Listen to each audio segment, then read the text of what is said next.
हम लोग चैप्टर कर रहे थे वो था डायमेंशनल एनालिसिस। इसी चैप्टर को वापस फिर से हम लोग एक बार कंटिन्यू करते हैं। क्लियर है? तो इस चैप्टर में हम जो टॉपिक कर रहे थे वो था basically applications of dimensional analysis. Clear है? डन। तो हम जो टॉपिक कर रहे थे वो था एप्लीकेशंस ऑफ डायमेंशनल एनालिसिस, जिसका फर्स्ट एप्लीकेशन आपने कंप्लीट कर लिया था। इसकी असाइनमेंट भी आपने कंप्लीट कर ली थी। क्लियर है? सेकंड एप्लीकेशन हमने आज करना है वो है derive a relationship between different physical quantities. Clear है? तो सेकंड एप्लीकेशन है अपना derive a relationship between different physical quantities. Clear है? और आपको पता है फिजिक्स में रिलेशनशिप बिटवीन डिफरेंट क्वांटिटीज का मीनिंग क्या हुआ, मतलब क्या हुआ कि आपने डिफरेंट फिजिकल क्वांटिटीज के बीच में रिलेशन एस्टैब्लिश करना है, मींस फार्मूला डेराइव करना है। इट मींस इस एप्लीकेशन में आप डिफरेंट फिजिकल क्वांटिटीज में रिलेशन एस्टैब्लिश करोगे, मींस न्यू फार्मूले डेराइव करोगे। क्लियर है? देखते हैं हम लोग तो एप्लीकेशन है क्या। उससे पहले मैं आपको एक छोटा सा पॉइंट बता देता हूं। पहले आपको मैंने पहले भी बताया है कि किसी भी फार्मूले की अगर आप बात करते हो, मान लो आपने फार्मूला लिया है T equal to 2 pi under root L over G। Clear है? डन। हर फार्मूले में एक इक्वल टू का साइन होगा, पता है आपको। हर फार्मूले में इक्वल टू का साइन, उसके लेफ्ट साइड हैंड साइड में हमेशा एक क्वांटिटी होगी एंड राइट हैंड साइड में मोर देन वन क्वांटिटीज होगी जो आपस में मल्टीप्लाई या डिवाइड में है। क्लियर है? फिर से एक बार, इक्वल टू का sign, single quantity left hand side में एंड राइट हैंड साइड में more than one quantities. Clear है? डन। जो क्वांटिटी लेफ्ट हैंड साइड में होती है, जैसे यहां टाइम है, हम बोलेंगे time depends on length and g. अगर आपसे पूछा जाए कि जो टाइम है वो किस किस पे डिपेंड है, तो आप क्या बोलोगे यहां पर कि लेंथ पे है, और नंबर 2 किस पे डिपेंड है, वो एक्सेलरेशन ड्यू टू ग्रेविटी पे। तो पता आपको 2 पाई तो कांस्टेंट है। इसका मतलब जो क्वांटिटी लेफ्ट हैंड साइड होगी वो डिपेंड करेगी किसके ऊपर, जो क्वांटिटीज राइट हैंड साइड में है। इसका मतलब जिस क्वांटिटी का आप फॉर्मूला डिराइव करने जा रहे हो वो डिपेंड होगी जो क्वांटिटीज राइट हैंड साइड में है। तो जब आप इस एप्लीकेशन के न्यूमेरिकल करोगे तो वहां पर आपको ये गिवन होगा कि आपने किस क्वांटिटी का फॉर्मूला डिराइव करना है और वो किन किन क्वांटिटीज पे डिपेंड है। आपको ये क्वेश्चन में गिवन होगा कि किसका फॉर्मूला डिराइव करना है और वो किस किस क्वांटिटी पे डिपेंड है। आपको एग्जैक्ट रिलेशन फाइंड करना होगा। क्लियर है? जैसे मैंने आपसे कहा, एक और एग्जांपल लेते हैं। अगर आपको मैंने बोला भाई कि एक फॉर्मूला है अपने पास F equal to m into a, तो आप क्या बोलोगे कि फोर्स डिपेंड है किसके ऊपर, मास, एंड नंबर 2 किसके ऊपर, एक्सेलरेशन के ऊपर। क्लियर है?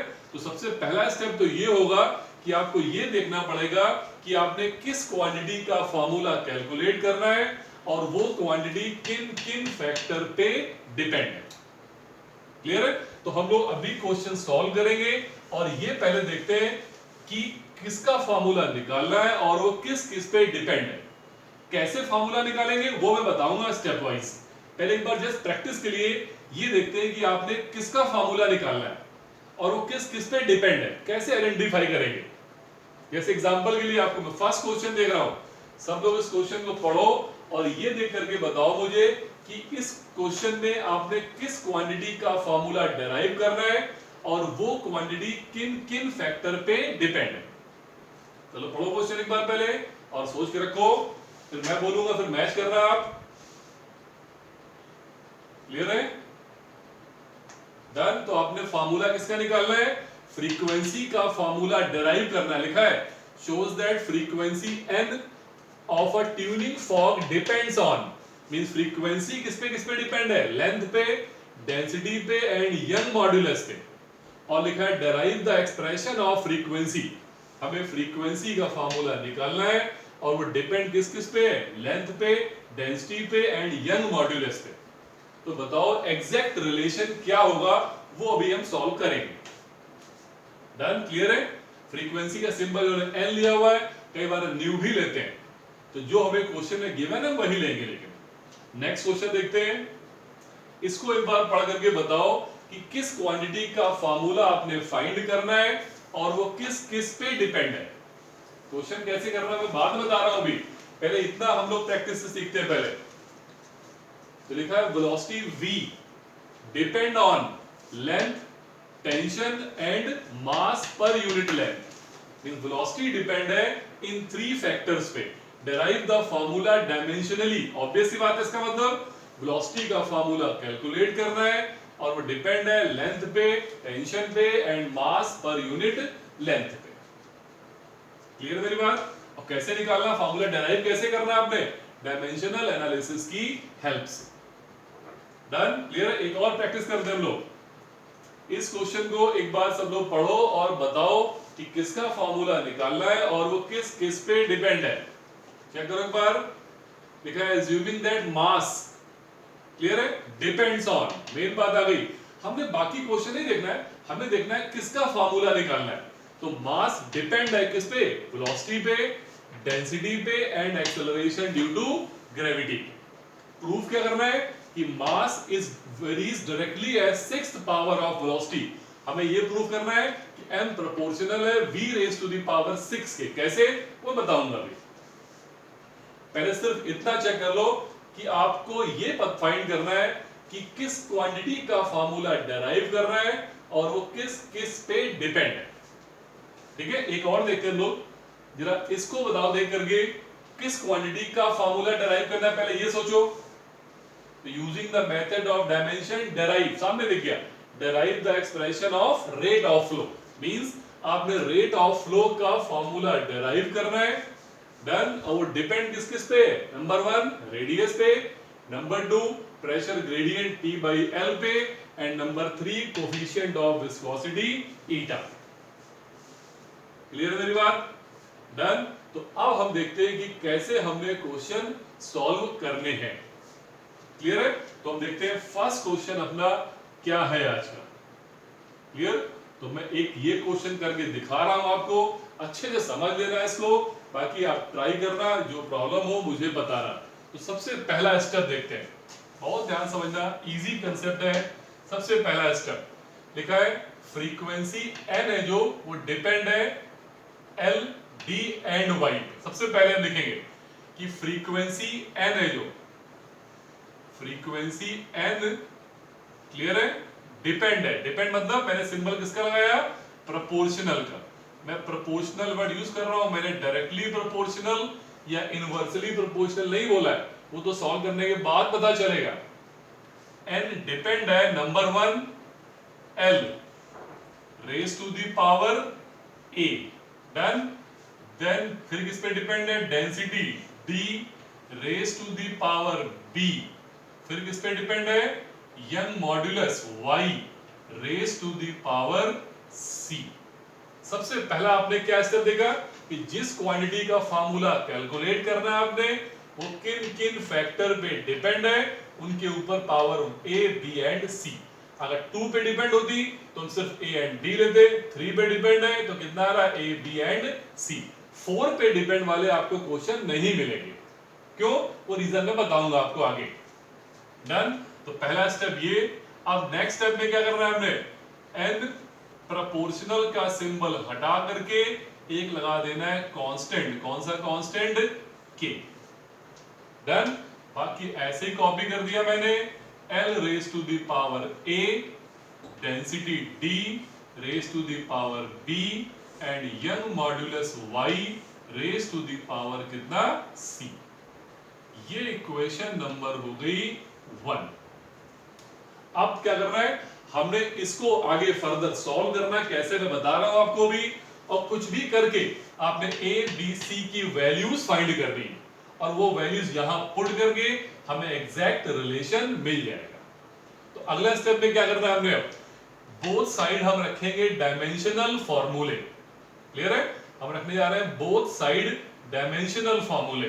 तो आपको पता है फ्रीक्वेंसी का डायमेंशनल फॉर्मूला पता है आपको, लिखा है हमने t raise to the power -1। Clear है? के ऐसे लिख दोगे आप। लेंथ आपको पता है L, पावर कितनी?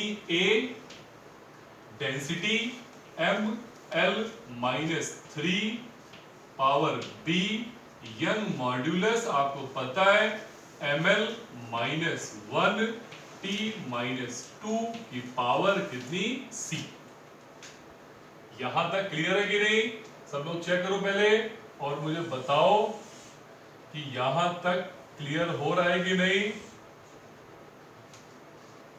सब लोग ठीक क्लियर? देख लो ध्यान से। डन। अब हमारा नेक्स्ट स्टेप क्या होगा देखना सब लोग। t raise to the power minus 1 तो मैंने ऐसे लिख लिया, इक्वल टू k ऐसे लिख लिया। अब देखना स्टेप क्या करने जा रहा हूं मैं। सबसे पहला स्टेप, हम इन ब्रैकेट्स को ओपन कर लेते हैं, बिकॉज ये b की पावर यहां भी है, b की पावर ये भी है, c की पावर m पे भी है, c की पावर माइनस l की पावर माइनस 1 पे भी है, और c की पावर माइनस 2 पे, t की पावर माइनस 2 पे भी है। सुनो फिर से एक बार, m की पावर ये भी है, l की पावर भी है, बिकॉज ये होल पावर है। क्लियर है? होल पावर मींस यही पावर m के ऊपर है, यही l के ऊपर है, यही t के ऊपर है। तो हम ब्रैकेट ओपन करते हैं पहले। तो l को फिलहाल ऐसे लिख दिया मैंने, तो l की पावर कितनी थी? a। अब देखते हैं m की टोटल पावर कितनी है। डन। m यहां तो है नहीं, यहां m की पावर कितनी है? b। क्लियर है? और l की पावर कितनी यहां पर है? Minus 3b। क्लियर है? ये ब्रैकेट ओपन कर दिया, इस ब्रैकेट को ओपन करते हैं हम लोग। ये देखना नहीं, यहां दे तो कितना आ गया? m की पावर c, l की power minus c and t की पावर माइनस 2c। ये स्टेप पहले सब लोग चेक करो एक बार। क्लियर है? ये स्टेप सब लोग एक बार चेक करके बताओ कि ये सही स्टेप है या नहीं, समझ में आ रहा है कि नहीं। क्या करा हमने? l की पावर a, इस ब्रैकेट को ओपन करेंगे हम लोग, तो ये m की पावर इसकी कितनी आ गई? b। l की पावर भी कितनी आ गई? माइनस 3b, क्योंकि ये b पावर दोनों की है। ऐसे c आते हैं हम लोग, तो m की पावर कितनी है? c, l की पावर कितनी है? माइनस c, t की पावर कितनी है? Minus 2c। डन। क्लियर? सबको देख लो एक बार, चेक करो सब लोग। डन। डन। क्लियर है? अब हमने क्या करना है, ध्यान सुना, इंटरेस्टिंग पॉइंट है। t raise to the power minus 1 तो ऐसे लिख लिया हमने, k ऐसे लिख लिया। अब देखते हैं एक बार सब लोग, m की पावर सारी एक साथ करते हैं, l की पावर एक साथ एंड t की पावर एक साथ। तो क्या आएगा देखना सब लोग। पहले m लेते हैं हम लोग, m की पावर क्या क्या आ गई देखना। m की पावर, यहां तो m है नहीं, यहां m की पावर b, यहां m की पावर c, तो कितना आ गया? m raise to the power b plus c। अब आते हैं l की पावर चेक करते हैं हम लोग। तो l की पावर यहां कितनी है? a, यहां l की पावर कितनी है? माइनस 3b, और यहां l की पावर कितनी है? Minus c। डन। अब t की पावर देखते हैं, t यहां है नहीं, t यहां भी नहीं है, यहां t की पावर कितनी है? सिर्फ माइनस 2c। ये स्टेप सब लोग चेक करो जल्दी, ये स्टेप चेक करो सब लोग। डन। क्या करा देखना, l, ठीक है, l पहले देखते हैं m की पावर। m की पावर कितनी यहां पर? यहां m तो है नहीं, यहां m की पावर कितनी है? b, यहां m की पावर कितनी है? c, तो क्या बन गया? b plus c। अब l की पावर देखते हैं, l की पावर यहां कितनी है? a, l की पावर a, यहां l की पावर कितनी है? माइनस 3b, यहां l की पावर कितनी है? Minus c। डन। अब t की पावर देखते हैं, यहां t है नहीं, यहां t है नहीं, यहां t की पावर कितनी है? Minus 2c। डन। अब हमने क्या करना है, LHS की पावर्स और LHS की पावर एंड RHS की पावर्स को हमने इक्वेट करना है। इसको बोलते हैं by the principle of homogeneity. इसको हम लोग बोलते हैं by the principle of homogeneity. By the principle of homogeneity, मतलब हमने लेफ्ट हैंड की पावर्स एंड राइट हैंड की पावर्स को इक्वेट करना है। क्लियर है? सबसे पहले n की पावर यहां देखो कितनी सब लोग, b प्लस सी। इधर n की पावर कितनी है ही नहीं, इसका मतलब m की पावर यहां कितनी है, 0।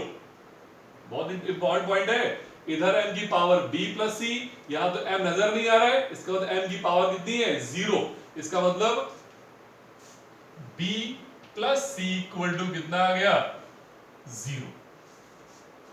क्लियर है? अब L देखते हैं, L की पावर यहां कितनी है, a minus 3b minus c. L यहां है ही नहीं, इसका मतलब L की पावर यहां कितनी है, 0। इसका मतलब नेक्स्ट इक्वेशन क्या आ गई, a minus 3b minus c equal to 0। Clear है?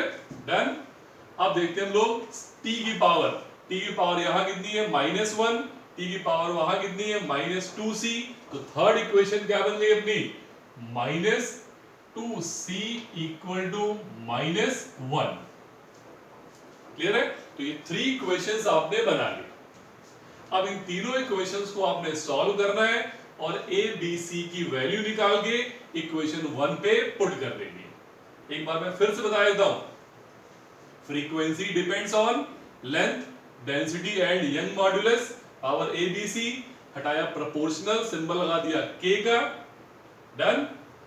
इक्वेशन नंबर 1 बोथ साइड क्या रखी है हमने, डायमेंशनल फॉर्मूले, फ्रीक्वेंसी का, लेंथ, डेंसिटी, यंग मॉड्यूलस। ये इससे बहुत ध्यान से करना है, डायमेंशनल फॉर्मूला भूल गए आप कोई भी क्वेश्चन सॉल्व नहीं होगा।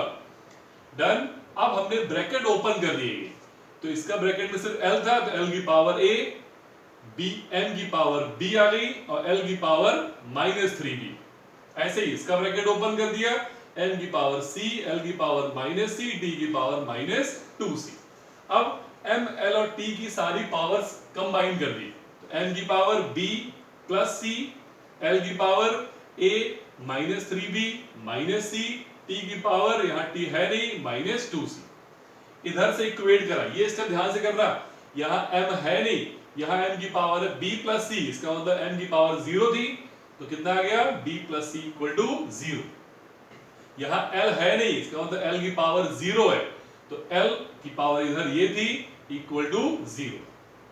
t की पावर यहां -1 है, यहां t की पावर -2c है, तो ये आ गया।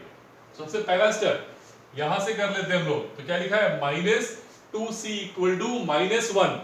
माइनस और माइनस कट कर देते, और यहां से c की वैल्यू हमें पहले ही मिल गई कितनी, 1/2। क्लियर है? अब इन इक्वेशंस को सॉल्व सब कैसे करना है, आपने 9th क्लास में पढ़ा हुआ है, लीनियर इक्वेशन सॉल्व कैसे करते हैं। एलिमिनेशन मेथड भी है, सब्स्टिट्यूशन मेथड भी है, जैसे मर्जी करो आप। तो c आ गया 1/2, यहां रख दे अब, तो कितना आ गया ये 1/2 plus c, sorry 1/2 b plus 1/2 equal to 0। यहां से b कितना निकल आया, -1/2, b की वैल्यू भी निकल आई। डन। अब b और c यहां रख देते हैं, तो यहां से a निकल आएगा, कैसे देखना, a -3, b की वैल्यू -1/2 -1/2 इक्वल टू 0। क्लियर है? ये बन गया a प्लस 3/2 -1/2 इक्वल टू 0। ये आएगा a प्लस 1 आ जाएगा यहां पर एलसीएम लेके, तो फाइनली a कितना आ गया सॉल्व करके, a आ गया -1। a, b और c आपको तीनों मिल गए। डन। डन। ये a, ये b आ गया था, और वो उधर आया था, वो था c। अब a b c कहां रखते हैं, इक्वेशन नंबर 1 में। फ्रॉम इक्वेशन 1 में वैल्यू पुट कर देते हैं, तो कितना आएगा, n equal to k, l की पावर -1, a -1 है, डेंसिटी d की पावर कितनी आई है, -1/2, एंड y की पावर कितनी आई है, 1/2। ये हो गया हमारा आंसर, ये आ गया आंसर आ गया। ठीक है, आप यहां तक करोगे आपको पूरे फुल मार्क्स मिलेंगे। एक स्टेप और कर सकते हो आप, क्या कि जो पावर नेगेटिव में आ रही है उनको डिनोमिनेटर में ले आओ पहले। तो कितना आएगा ये n equal to k by नीचे कितना आ जाएगा l, समझे क्यों, -1 था नीचे आ गया, y की पावर कितनी है 1/2 ओवर डेंसिटी की पावर कितनी आ गई नीचे आकर के +1/2, ये नेगेटिव थी इसे ले आए नीचे डिनोमिनेटर में। अब क्या करना है, जहां पावर हाफ हो उसे हटाकर वहां लगा दो आप अंडर रूट, क्योंकि पता है आपको अंडर रूट का मतलब ही कितना होता है हाफ। तो फाइनल आंसर ऐसे भी आ गया n equal to k by l, done, under root y over कितना आ गया d, डन। ठीक है, मैं इसको एक बार फिर से लिख देता हूं। फाइनल आंसर आपके पास आ गया n equal to k by l under root y over d, done, clear है। तो आप यही ये भी आंसर को एग्जाम ले सकते हो, ये भी लिख सकते हो, कोई फर्क नहीं पड़ता, अगर यहां तक भी करोगे आपको पूरे मार्क्स ही मिलेंगे। बट रिप्रेजेंटेशन का ये तरीका है अच्छा, क्या जो पावर नेगेटिव हो उसे ले आओ डिनोमिनेटर में, और जहां अंडर रूट जहां हाफ हो वहां अंडर रूट लगा दो आप, डन। तो अंडर रूट का मतलब होता है पावर हाफ। लास्ट टाइम समझाया था इस क्वेश्चन को, फिर इसकी आज मैं असाइनमेंट डाल दूंगा और आप लोग क्वेश्चन इसी पैटर्न पे ऐसे ही करोगे, फिर मैं और लेक्चर्स में उनको डिस्कस भी कर लेंगे हम। सबसे पहले क्वेश्चन पढ़ा आपने और देखा फ्रीक्वेंसी का फार्मूला निकालना था, वो डिपेंड थी किसमें, length, density and y, power लगा दी ए बी एंड सी, हटाया प्रोपोर्शनल लगा दिया एक कांस्टेंट, उसको ऐसे कॉपी किया इक्वेशन 1, बोथ साइड क्या रखे आपने डायमेंशनल फॉर्मूले, डन, क्लियर है। फिर आपने इन ब्रैकेट्स को ओपन कर दिया, मींस b की पावर यहां भी आ गई, b यहां भी आ गया, b यहां भी आ गया, c यहां भी, c इधर भी और c इधर भी, ये आ गया n की पावर b, l की पावर -3, c को ओपन किया जब तो n की power c -c and -2c, फिर पावर्स ऐड एक साथ कर ली, n की पावर एक साथ, l की एक साथ, t की एक साथ, ठीक है, इधर से इक्वेट किया, ये ध्यान रखना आप लोग, यहां m नहीं है इसका मतलब m की पावर कितनी है 0, तो b + c आएगा 0, यहां l नहीं है मींस l की पावर कितनी है 0, तो a -3b -cb कितना आ गया 0, t यहां क्या है -1, t यहां क्या है -2c, तो -2c = -1। यहां तक क्लियर है। आगे आपको इनको सॉल्व करना है, जैसे आप 9th क्लास में सॉल्व करते थे, ए बी सी की वैल्यू वापस यहां रख दी और ये अपने पास आ गया आंसर, क्लियर है। इस क्वेश्चन को ठीक से कर लेना, मैं आपको 2-3 ऐसे ही क्वेश्चन और करा दूंगा नेक्स्ट वीडियो में, नेक्स्ट लेक्चर में ऐसे ही 2-3 क्वेश्चन और करा दूंगा। असाइनमेंट आज मैं डाल रहा हूं, जो डाउट हो मुझे पूछ लेना मुझसे, ठीक है। आप लोग मैंने एमसीक्यूज दिए थे, उसके सोल्यूशन आपने अभी तक नहीं भेजे, मुझे सेंड कर दो सब लोग, क्लियर है। Okay, thank you.